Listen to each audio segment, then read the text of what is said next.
A man was diving and found an airplane on the bottom of the sea in front of him. Curious, he pulled open the roof of the airplane to see if there is any treasure inside. But it is full of a square package of things. A friend cuts it open with a knife and realizes it's flour. And there were at least dozens of tons of flour in the cabin, which if they could sell would make them billionaires in no time. But Paul refused the offer. They found an ancient shipwreck at the bottom of the ocean. It's not as lucrative as flour, but it's safe. If they sold the flour without authorization, they would be discovered by the police or by the boss who lost the goods. Then the boss will kill them before they even get back. And they can't tell the police where the plane is now. The shipwreck is too close to the plane. They can only hurry and empty the wreck as soon as possible. But the next day, when they went down to the sea to look for the treasure, they were somehow targeted by two strong men. They took advantage of Paul's absence to storm the yacht and rummage around. Luckily, Paul has not swum far to discover the situation. He and his companions immediately returned to the boat. By years of diving physical fitness, 3 or 2 beat the strong man away. Paul recognized them as his former boss's men by the hats they left on the boat. The ex-boss was a treasure hunter, and if he found out that he had found the shipwreck,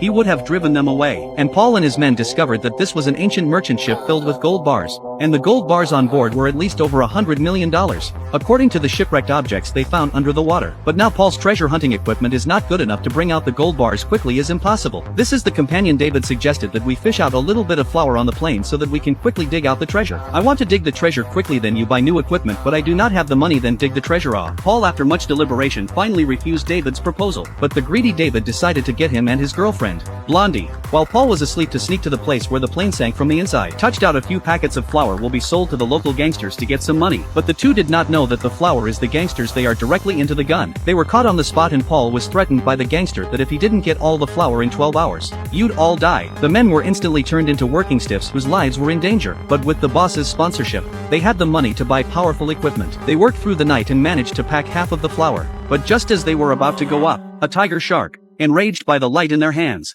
rushed towards the unlucky blonde. Although Paul saved the blonde in time, her thigh had been bitten off and she died just before arriving at the hospital. Now the time required by the boss is approaching. How to escape from the boss?